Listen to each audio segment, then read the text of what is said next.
자, 우리가 앞서 시간에 학습했던 P형 반도체와 N형 반도체, 이것들을 활용해서 우리 생활에 어떻게 사용하고 있는가, 이 반도체의 활용에 대한 이야기를 조금 나눠보도록 하겠습니다.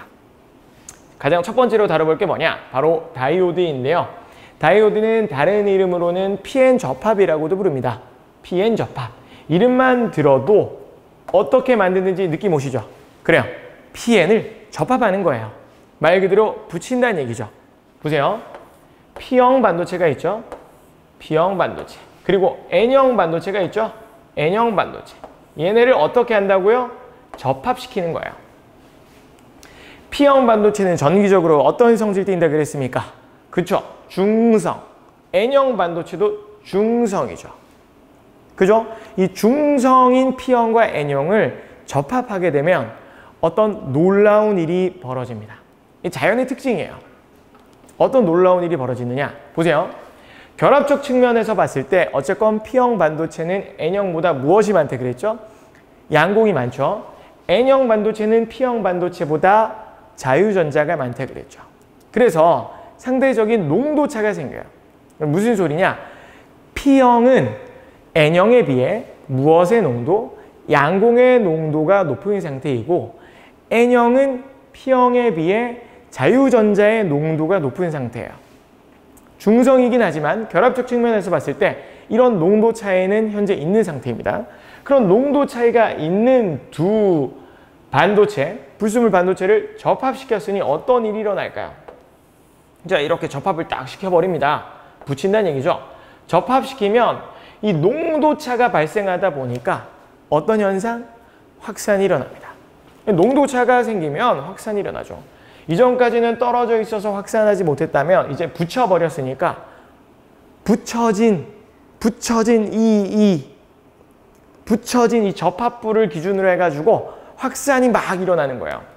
P형 반도체에 많던 무엇이? 양공은 N형 쪽으로 이렇게 이동을 하고요. 양공이 사실은 빈 구멍이긴 하지만 플러스 취급하자 그랬어요. 그래야 우리가 이 내용을 이해하는데 조금 수월합니다. 저는 사실 양공이라는 개념을 상당히 싫어하는 사람 중에 하나이긴 한데, 하지만 양공을 그냥 플러스라고 생각을 하시면 뭐 여러 가지를 쉽게 이해하고 넘어가는 데는 도움이 되어서 어쨌건 양공 플러스 취급하겠습니다. 자, P형에는 양공의 농도가 높고 N형은 양공의 농도가 상대적으로 적다 그랬죠. 그래서 P형에 있는 양공은 N형 쪽으로 이동하고, N형에는 무엇의 농도가 높다 그랬습니까? P형보다 자유전자의 농도가 높죠. 그래서 자유전자가 P형 쪽으로 이렇게 이동합니다. 계속 이동해요. 언제까지 이동하냐? 보세요. 자, 막 이동합니다. 그러면 이쪽에 있던 양공 또한 또 넘어가고 싶겠죠. 또 이쪽에 있는 전자 또한 넘어가고 싶겠죠. 근데 어떻습니까? 이미 건너간 양공과 전자가 다시금 건너가려고 하는 양공과 전자를 도와줄까요? 방해할까요? 보세요. 양공 기준에서 보세요. 자, 양공이 야 나도 갈래 하고 가고 있는데 이미 건너간 양공 플러스 밀어내죠. 이미 건너간 전자가 잡아당기죠. 양공 못 가게 합니다. 그 다음 자, 자유전자가 나도 갈 테야 하는데 이미 건너간 전자가 밀고 이미 건너간 양공이 잡아당기니까 못 가게 됩니다. 어느 순간 이후로는 이미 건너간 녀석들의 힘이 너무 세버려서 건너가지 못하는 상태에 다다르게 돼요. 이게 이제 안정된 상태가 되는 거예요. 더 이상의 확산이 일어나지 않는 상태. 이 상태가 P형 반도체, N형 반도체를 접합하자마자 거의 삽시간에 다다다다닥 이동하면서 이 상태가 이제 완성되게 됩니다. 이 상태, 이렇게 안정적인 상태에 있는 상태, 더 이상 확산이 일어나지 않는 요 상태, 이게 이제 우리가 말하는 다이오드예요. 그럼 이미 건너간 애들이 이제 다시금 양공과 전자를 못 건너가게 하고 있죠. 그죠? 이미 건너간 녀석들에 의해서 방해받는 요 층, 이걸 우리는 뭐라고 하느냐? 공핍층이라고 해요. 확산에 의해서 이동한 양공과 전자들, 이미 건너간 양공과 전자들이 더 이상의 확산을 막는 요 층, 이것을 우리는 무엇이라 하냐? 공핍층이라고 하는데 사실 모르셔도 됩니다. 그냥 이야기했으니까 그냥 듣고만 넘기세요. 어쨌건 이와 같이 확산이 일어나다가 나중에는 이미 건너간 녀석들이 방해를 함으로써 더 이상 확산이 일어나지 않는 안정된 상태가 된다. 요 상태를 이제 우리가 활용을 하는 거예요. 그러면 요 상태에 있는 pn 접합은 대체 어디에 사용하는 것일까 생각해 볼 수 있겠죠. 보세요. pn 접합이 이렇게 있습니다. 자, 안정된 상태로 확산이 다 일어나서 여기는 뿔뿔뿔, 여기는 마마마 이렇게 공핍증이 형성되어 있는 상태를 한번 생각해 보세요. 이 상태에서는 더 이상 확산이 일어난다고 했습니까? 안 일어난다 했습니까? 안 일어난다 그랬죠? 다시 말해서 더 이상의 양공과 전자 이동이 일어나지 않아요. 그런데 여기에다가 우리가 전지를 연결해 줄 수가 있습니다. 예를 들어 P형에다가 플러스 N형에다가 마이너스 이런 식으로 연결했다고 해봅시다. 이걸 우리는 무슨 방향 연결? 순방향 연결이라고 합니다. 순방향 연결을 했다고 한번 생각해 봅시다. 그럼 순방향 연결을 했는데요. 전지를 이렇게 연결했다는 건 쉽게 설명하자면 그냥 이쪽이 플러스, 이쪽이 마이너스가 된 거랑 똑같다고 생각하시면 됩니다. 그죠? 그러면 자, 여기 있는 양공, 자, P형에 있는 또 다른 양공 한번 볼까요? 양공 입장에서 어쨌건 이미 건너간 애들 때문에 더 이상 건너갈 수가 없었는데 지금 어떻게 됩니까? 전지에 의해서 자, 전지를 순방에 연결해주면 여기가 플러스, 여기가 마이너스 됐다고 생각하시면 된다 그랬으니까 어떻게 돼요? 밀어주고 당겨주죠. 그러니까 얘 때문에 못 건너갔는데 전지에 의해서 뚫고 갈 수 있게 된 거예요. 자유전자 입장에서도 마찬가지입니다. 자유전자 입장에서도 이 공핍층 때문에 건너가지 못했었는데 이미 건너간 녀석들 때문에 건너가지 못했었는데 전지가 밀어주고 당겨주니까 건너갈 수 있게 되는 거예요. 그러면 이 접합부를 기준으로 해가지고 양공과 전자 이동이 계속해서 일어날 수 있지 않습니까? 이게 뭐죠? 그죠? 전류죠. 전류가 이제 흐를 수 있게 되는 거예요. 순방에 연결을 해주면 이 전지에 의해서 이제 전류가 흐를 수 있게 됩니다. 이런 거죠. 공핍층이 이제 불량아들이라고 생각한다면 이 전지에 의해서 전지, 동네 형 데리고 온 거죠. 동네 착한 형. 동네 형 데려와가지고 얘네를 끌고 막 넘어갈 수 있게. 뭐 그렇게 된 거야. 이거 이제 순방의 연결이라고 하고 이 경우에는 전류가 흐릅니다. 그러면 이제 또 어떤 연결을 해 보일까요? 그죠? 대충 느낌 오시죠? PN 접합이 있습니다. 제가 말하는 PN 접합, 다이오드라고 하는 것은 확산이 다 끝난 상태. 자, 양공 넘어가 있고요. 전자 넘어가 있는 이 상태. 이 상태인데 아까와 달리 이번에는 P형에다가 마이너스 극, N형에다가 플러스 극을 한번 연결해 보도록 하겠습니다. 이걸 이제 우리는 무엇이라고 하느냐? P형에다가 마이너스, N형에다가 플러스 극. 순방향이 아니고요. 이번에는 역방향이라고 하는데요. 역방향으로 한번 연결시켜 보도록 하겠습니다. 그러면 쉽게 생각하자면 이쪽이 마이너스, 이쪽이 플러스. 전지 때문에 이렇게 된 상태라고 생각하시면 돼요. 그럼 양공 입장에서 지금 공핍층 때문에 못 건너가고 전자 입장에서 공핍층 때문에 못 건너가가지고 형을 데려왔는데 형을 잘못 데려온 거죠. 오히려 방해하죠. 그러니까 형을 데려왔는데 공핍층 형 데려온 거예요, 사실은. 그러니까 오히려 얘 범위만 넓혀주는 거죠. 실제로 공핍층이 넓어지기도 하고요. 그래서 어떻게 되느냐? 건너갈 수가 없어요. 오히려 이 양쪽 끝에 쌓이게 됩니다. 공핍층이 넓어지면서요. 그러니까 건너갈 수가, 이 접합부를 기준으로 해가지고 건너갈 수가 있습니까? 없습니까? 없게 되죠. 그러니까 전류가 이제 흐를 수가 없는 거예요. 순방향 연결일 때는 전류가 흐르고 역방향 연결일 때는 전류가 흐를 수가 없게 되는 이와 같은 상태. 이걸 이제 이용해가지고 우리가 다이오드를 사용합니다. 어디에 활용하느냐? 이런 거예요. 여러분들 이제 가정에 들어오는 전기 있지 않습니까?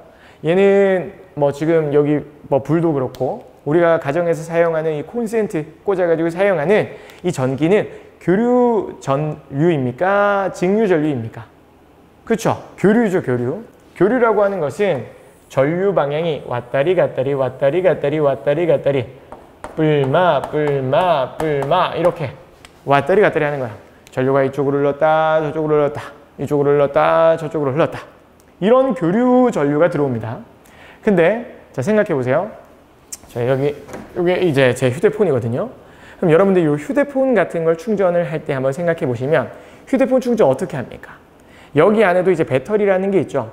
배터리는 쉽게 이야기하자면 전해질을 통해 가지고 이온을 한쪽으로 모아주는 거예요. 그래서 플러스극, 마이너스극. 이제 이온을 몰아가지고 이제 에너지를 이제 사실 만드는 거로 생각하시면 되는데 중요한 것은 전해질을 통해서 한쪽 방향으로 이온을 모아줘야 됩니다.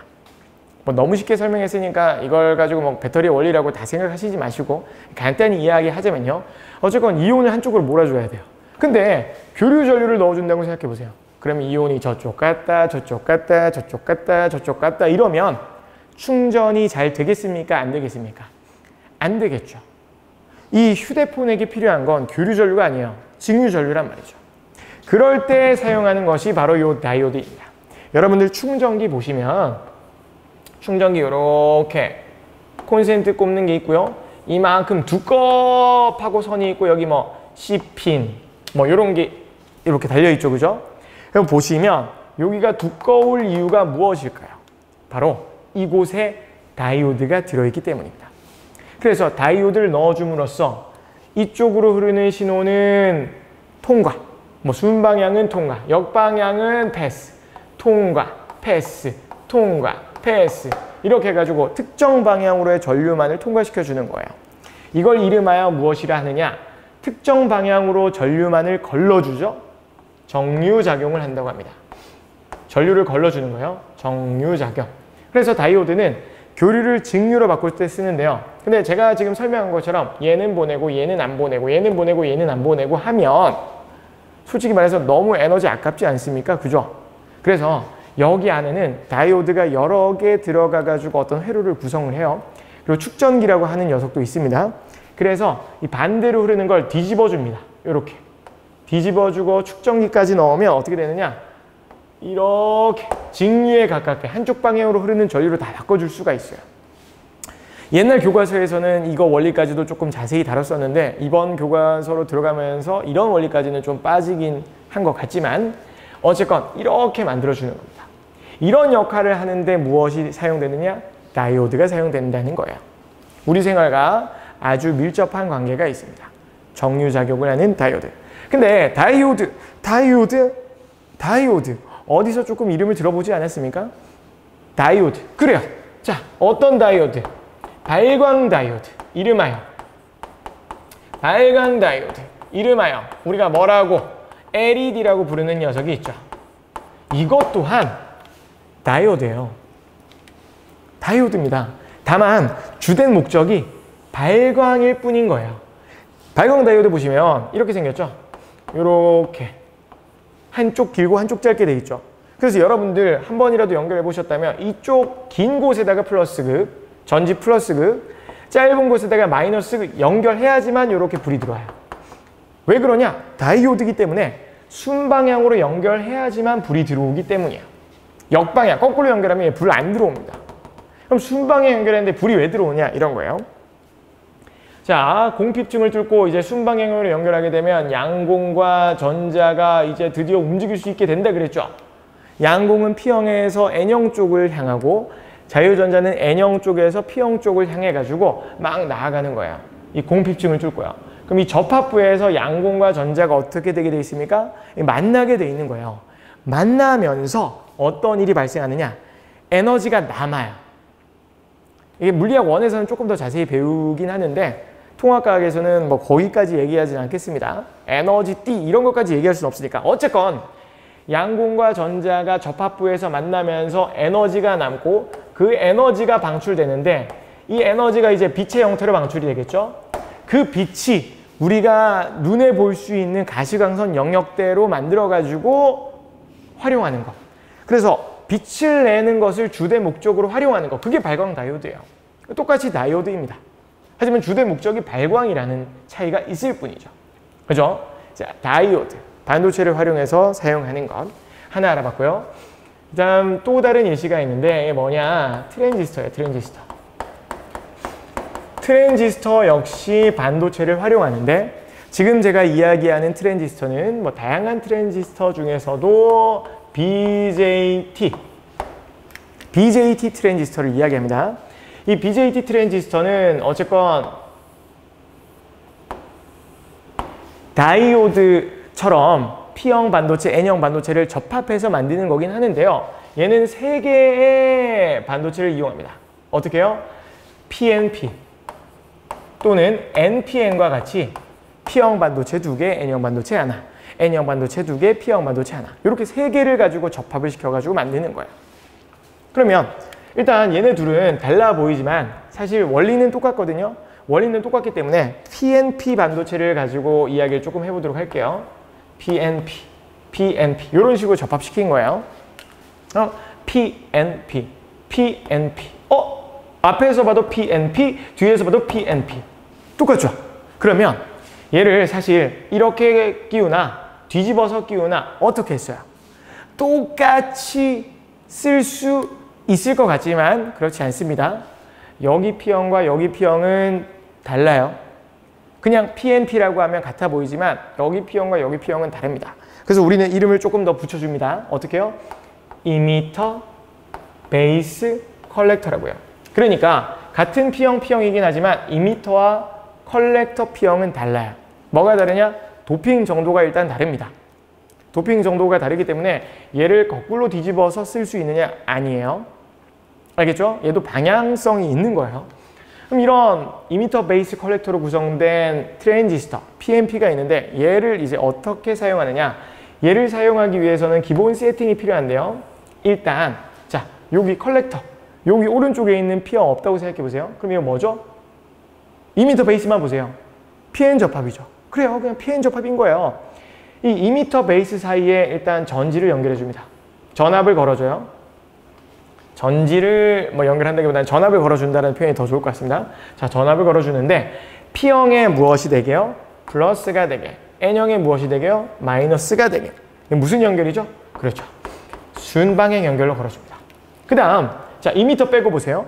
베이스 컬렉터만 봐도 이거 PN 접합이죠? 그죠? PN 접합이에요. 그럼 요거 이미터 빼고 한번 보세요. 베이스 컬렉터에도 전압을 걸어주는데 요렇게 걸어줘요. 그럼 보세요. N형에다가는 어떻게 해요? N형에다가는 플러스, P형에다가는 마이너스. 어떤 방향이요? 역방향으로 걸어줘요. 이게 NPN이라고 하더라도 NPN이면 마이너스 플러스 마이너스 플러스 결국에는 이미터 베이스에서는 순방향, 베이스 컬렉터에서는 역방향이 되게 걸어줍니다. 순방향, 역방향. 이미터 베이스는 순방향, 베이스 컬렉터는 역방향. 이건 중요한 것입니다. 어쨌건 이렇게 걸어줍니다. 이게 일단 기본 세팅이에요. 근데 자 보세요. 이렇게 보면 순방향이니까 여기서는 전류 흐르는 거 생각할 수 있죠. 근데 자 이렇게 보면 이미터 지우고 보면 이렇게 지울까요? 이렇게 지우고 보면 베이스 컬렉터 순방향입니까? 역방향입니까? 역방향이죠. 그럼 전류 흐르겠습니까? 안 흐르겠습니까? 요거는 일단 안 흐를 것으로 보이죠. 그죠? 그냥 단순히 PN 접합, PN 접합 이렇게 생각해서 보면 이렇게 생각될 거예요.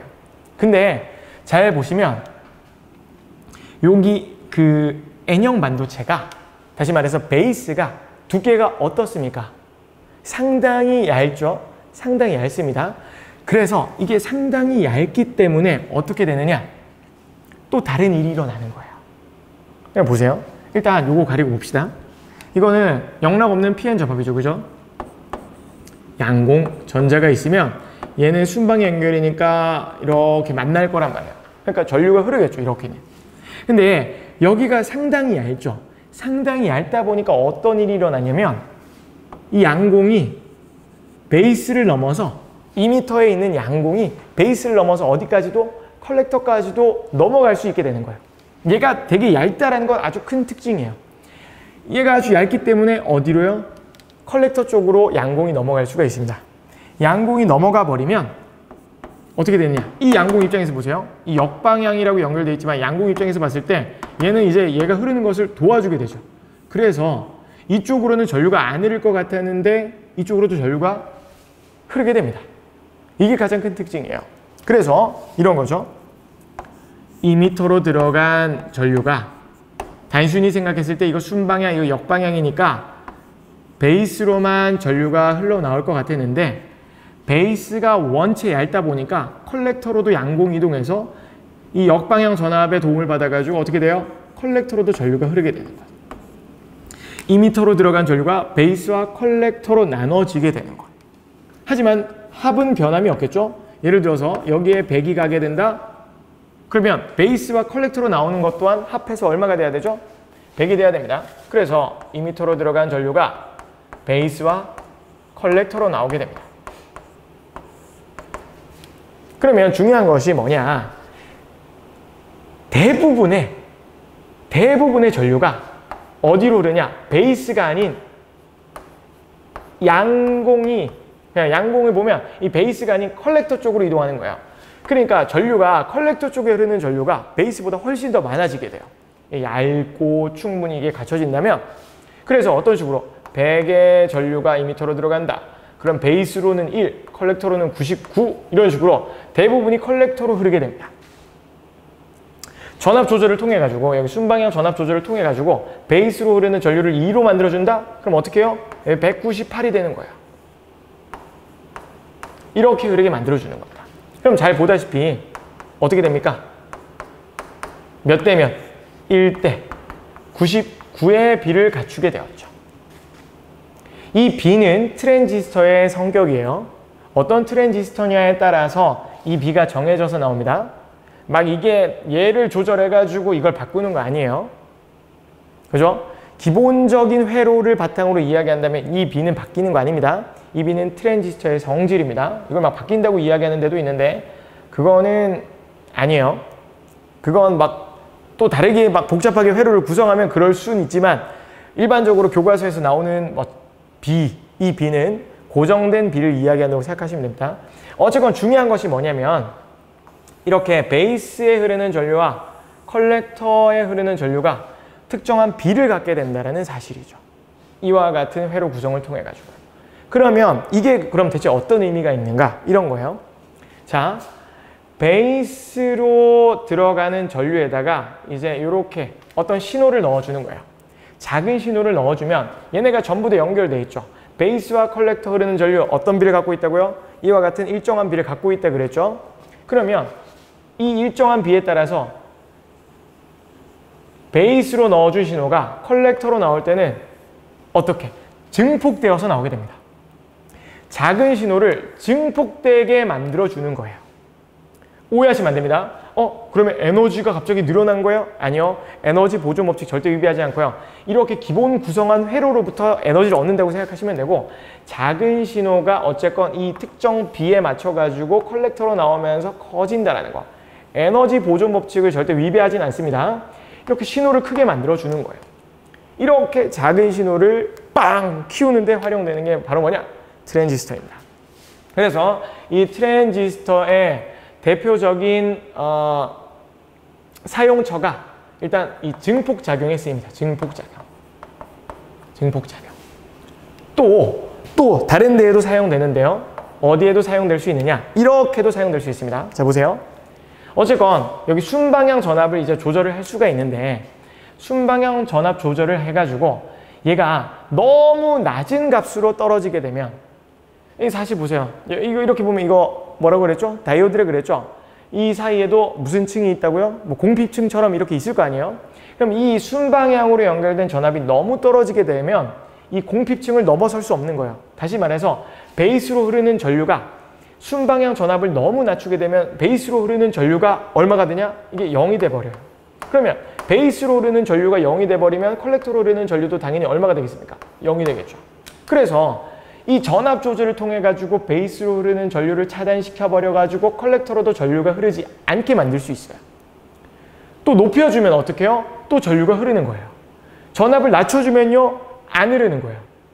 높여주면 흐르고 낮춰주면 안 흐르고, 흐르고 안 흐르고, 흐르고 안 흐르고를 조절할 수 있다는 거죠.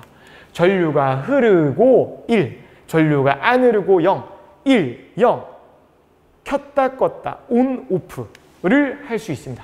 그래서 이 트랜지스터는 어떤 작용을 하냐? 스위칭 작용을 할 수 있습니다. 스위칭 작용. 그래서 증폭작용, 스위치 작용을 하는 이 트랜지스터 역시 반도체를 활용해서 사용한다고 하는 거. 이게 이제 물리학 2에서는 조금 더 자세히 나오는데 많이 생략했습니다.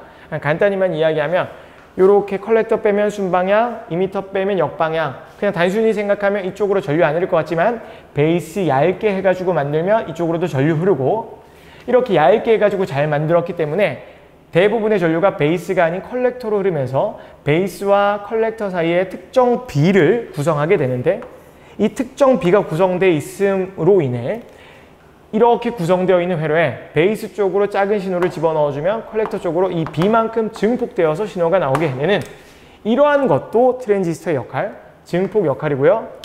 여기 전압 조절을 통해서 전압을 너무 다운시키면 베이스로 전류가 안 흐르고 그래서 컬렉터로도 전류가 안 흐르고 그래서 전류가 아예 흐르지 않게 만들어주고 전압을 높여가지고 전류가 흐르게 만들어주고 껐다 켰다 하는 어떤 작용이요? 스위칭 작용. 그래서 이 두 가지 역할을 하는 뭐 스위칭 작용 위주로 쓰는 트랜지스터가 있는가 하면 증폭 작용 위주로 쓰는 트랜지스터가 있죠. 그죠? 역할이 달라요. 오케이? 그래서 이 증폭 작용을 하는 데도 쓰고 스위칭 작용을 하는 데도 트랜지스터가 쓰이고 있다. 이와 같이 다양한 곳에서 우리가 반도체를 활용하고 있다는 거 좀 참고로 알아두시면 좋을 것 같아요. 자, 그 다음 반도체 말고 이제 또 무엇이요? 우리 초전도체 이야기를 조금 해볼까요? 초전도체.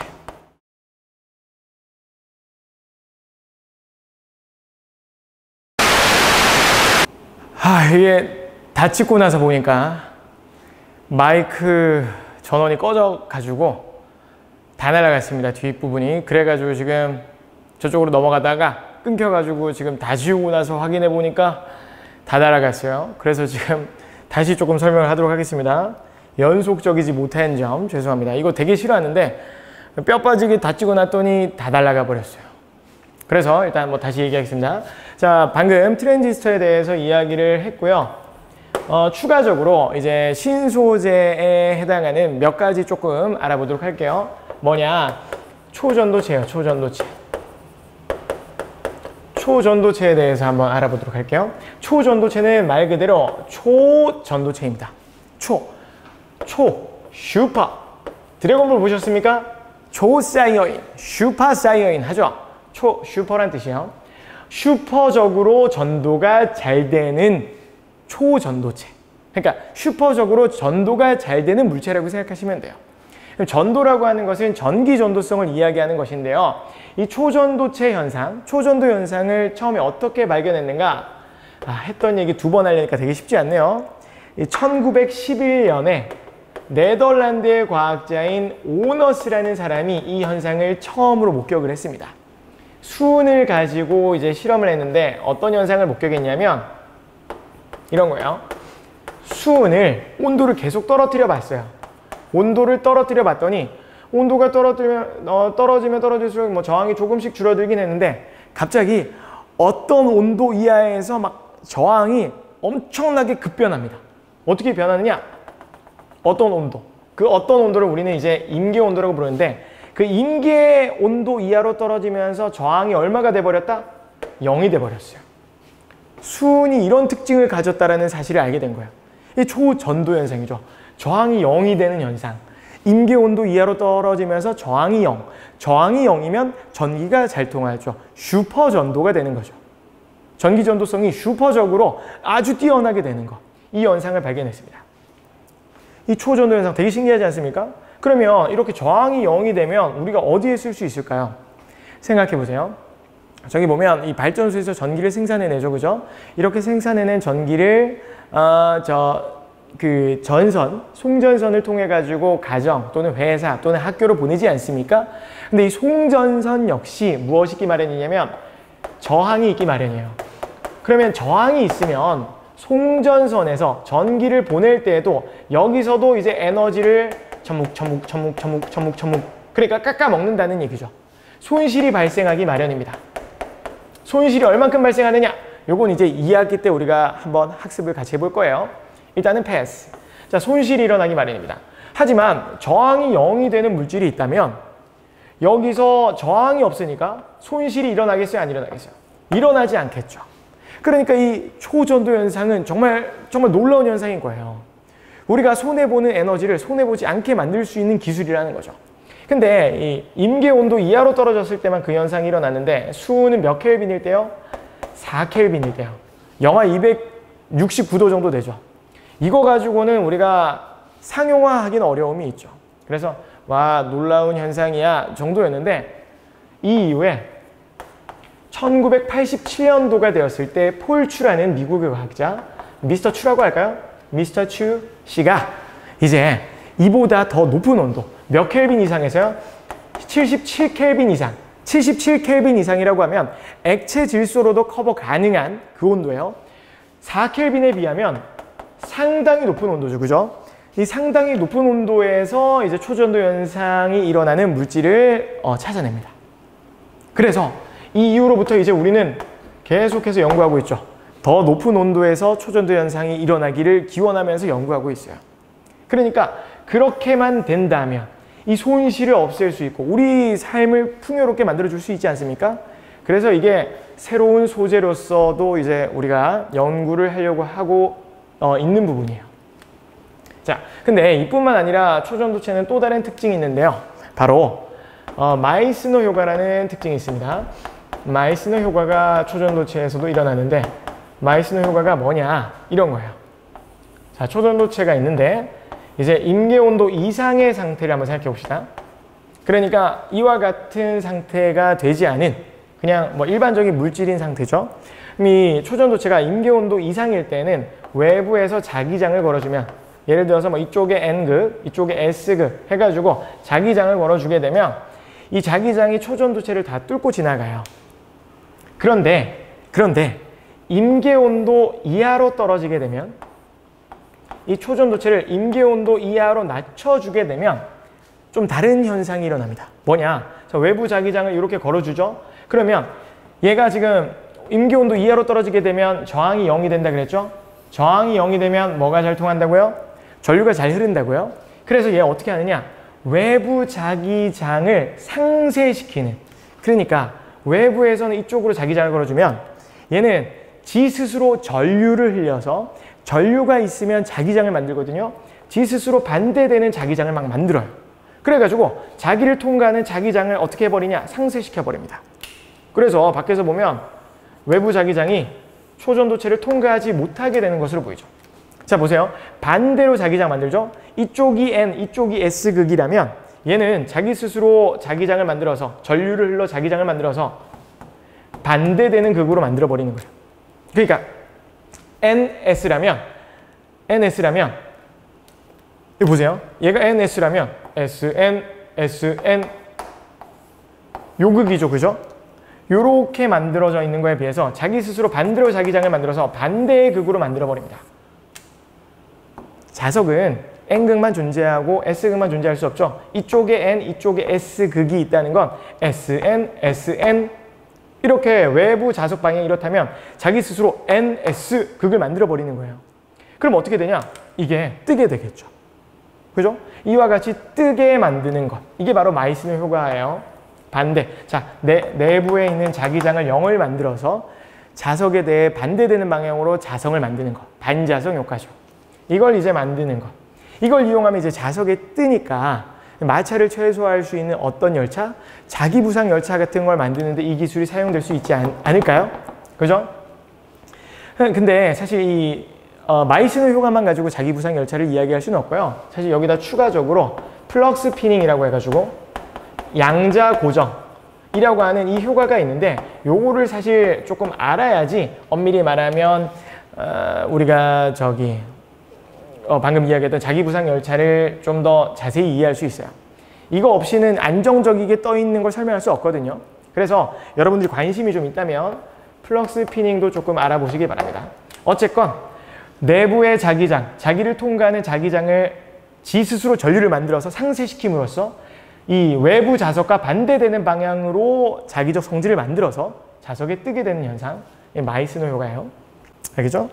자, 초전도체. 어쨌건 이와 같은 초전도 현상들은 뭐 자석에 뜨건 저항이 0이건 어쨌건 이런 모든 현상들은 우리 상온에서 쓸 수 있을 때 조금 더 값지지 않겠습니까? 그래서 우리가 개발을 해야 되는 거예요. 더 높은 온도에서 일어날 수 있도록. 자, 초전도체고요. 했던 얘기 2번 하니까 너무 속상하네요. 그 다음 그래핀이라고 하는 게 있습니다. 그래핀이 뭐냐? 그래핀은 쉽게 말하자면